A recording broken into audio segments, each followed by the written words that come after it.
Hi, and welcome to Behind the Mic. I'm DJ Yokley. Today I'm joined by head coach of the Wilmington Greyhounds, Coach Terry Verrelli. Coach, thank you for joining us today. Oh, you're welcome. It's enjoyable to be here.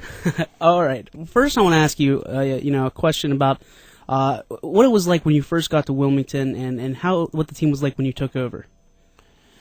When I first took over in '78, the program was kind of going downhill. Kids were losing an interest in playing. I had coached the junior high for 5 years, and I just felt I was ready to step up and try to be a head coach. I enjoyed it and felt that that's what I wanted to do, and they gave me the job, and even though I knew that it was going to be a tough road, and it was for probably 7 years, whatever. You don't step in there and just turn things around. And so we struggled for quite a few years. But, I put in a lot of time, and I remember back thinking that, am I doing the right thing? Am I handling the team the right way?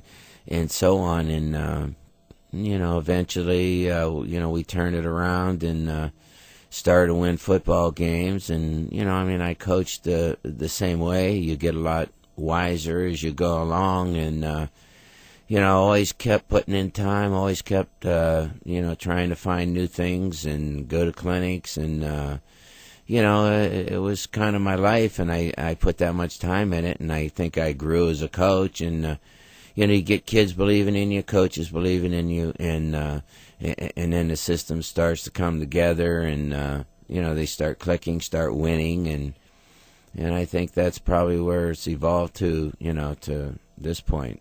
Now, obviously, there's a difference between last generation and this generation of football, but where do you see the players evolving? How are the players different now as before when you coached, your first couple of years? I don't know if the kids themselves are different. I think that, as time moves on, there's more things for them to do, and they have more choices, and, you better have something positive or you're not going to get them because there's so many other sidetracks. But I think the kids today now have bought in to the program, and like I said, even myself, I've gotten better as a coach as time went on and learned things. And we have a great weightlifting program, and they believe in it, and they're willing to put that time into it. Where before you struggled to get them to come out at the beginning when I started to even practice or weightlifting, and it's difficult to really get those things going that way, and now we do. And there's all parts of the game, and I believe that when they're all tied together, then you got a solid nucleus there, and I think that's again the difference is not so much the kids as much as they believe in what you're doing, and they want to be part of it, and they'll put in that extra time as well. And you talk about, it's not the kids, and it's, obviously it's the coaching that you've had, along with you and of course your coaching staff throughout the years has really made Wilmington a powerhouse. Let's talk about that powerhouse right now. Let's go along those lines and see what it's like in the head of Coach Verelli in the sense of, you've had these great teams, year in, year out, especially for the past 2 years now. I mean, you've had outstanding running backs, and that's really what, Wilmington, when it comes down to it, defense and running, that's what you guys are known for when it comes down to it. Tell me a little bit about what it's like to be stereotyped as a team like that, and especially going into a game knowing that defense and running is going to be it. Does it make you want to pass a little more, shake things up? Well, I'm not sure that that makes me want to pass more, but I am smart enough to know that, and again, when you put in a lot of years, you see a lot of things, you see a lot of games, and powerful running teams, will dominate their league, but then there's the postseason, and you must realize that you're going to run into someone who's just as powerful and all of a sudden you got to throw the football and you can't do it. So I try the whole year to mix it up so that, my thoughts are down the road if we have a decent team, and I want them to be able to throw the ball. I want them to have confidence when that has to, be part of the game. So, my philosophy offensively is to mix in the pass and the run, even though, we're a running football team. But we must be able to throw the ball if you want to get down the road. And, when you first start to win, you're happy to be in the playoffs, but we're not that way anymore. We want to win when we get into playoffs, and you have to think that way and prepare your team that way. So you could run over, maybe everybody in your league and never throw a pass, but you're not thinking ahead then, and it's gonna come back to haunt you when you get into playoffs. Someone's as good as you are, and you're going to have to be able to do all phases of the game if you want to win it. Absolutely, and we've been talking about teams of the past. We mentioned the Andrew Robinsons who are now playing for Westminster, the Westminster connection there. You're no rookie to winning championships, Coach, obviously, and this team could very well win a championship of its own. Obviously, you won a District 10 championship not too long ago.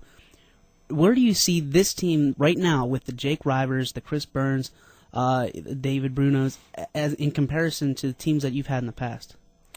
It's difficult to compare teams because their individuals are capable of doing different things. I think coaching-wise, you have to be able to identify what mix you have and gear everything towards their abilities. They accomplish the same thing in a different way, and I think that's where the coaching part of it comes in. But I think the success of this team and how well they're doing certainly equals the other kids, but they do it in a different way. Jake River is very capable of being a great running back, and I try to use that to our advantage where other quarterbacks are great passers, and we try to do more of that with them, but maybe they're not our running quarterback. So you identify what the kids can do that you have at that time, and really try to work those things that they do the best. So even we've had teams that have had identical records and so on, but totally different style maybe, and I think that's where the coaching comes in. But this team obviously is doing as well, with the things that they can do well. They're doing a great job with it. But, I never look at that. I always look at, hey, every game is a challenge. Kids are kids. You never know what they're thinking, how they're going to play. I never look at this team as being a great team or a good team. I mean, they've got to be prepared and for the opponent that comes up next. And I'm not one to look ahead. All right, and last two questions. First one has to deal with the formation you run. Now, but being from Northeast Ohio, I know how difficult it is to run the wing T. It's a very difficult formation to run, and you need the type of players that you have to run it. What does it mean to you to be able to run the wing T year in and year out?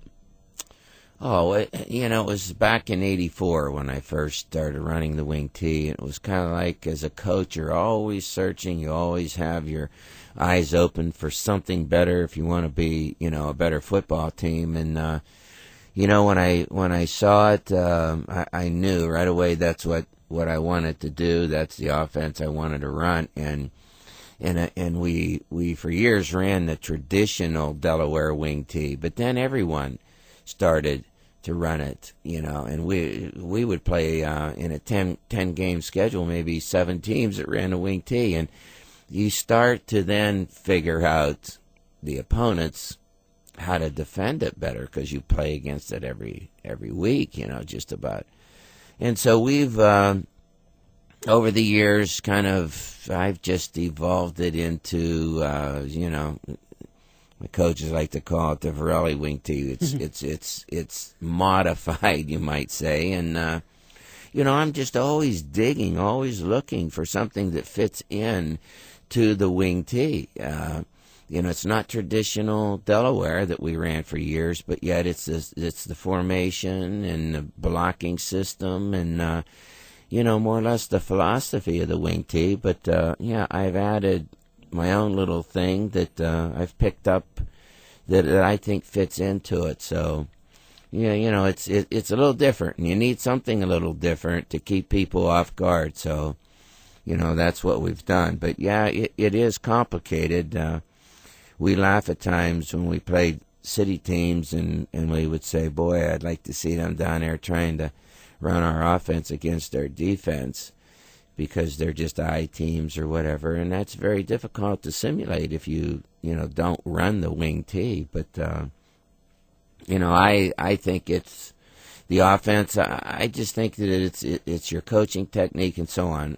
An I formation or other offenses can be just as good. It's what you believe in and get your kids and your coaches to believe in to be successful. Well, that's absolutely been the case, because the wing tee has worked, wonders for Wilmington.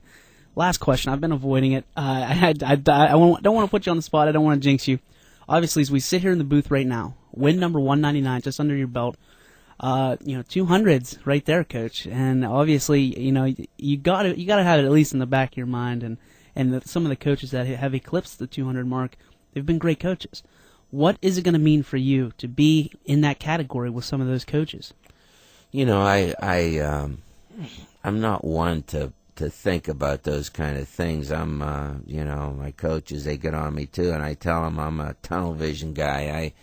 I can only focus on one thing at a time, and I'm big on not losing focus of the goal in hand, and it's not 200 victories. It's winning the next game and getting this team into the playoffs and being prepared to represent themselves. But it's tough to even think 200 victories. I mean, man, you got to be around a long time to get 200 victories. And I think I'm probably more amazed at the fact that that I've been a head coach for 28 years at the same school.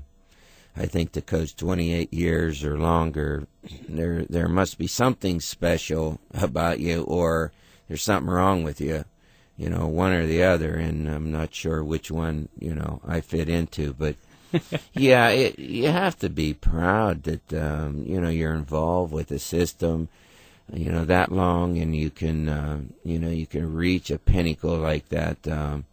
I just honestly haven't sat back. Of course, people, they'll remind you that 200's coming up, whether you want to ignore it or not. So, I realize that this is a big point in my career to get 200 victories. But I don't want it to be the focus. I don't want to lose track of what we're after. So, I don't want it to be a big deal, even though I understand that it is.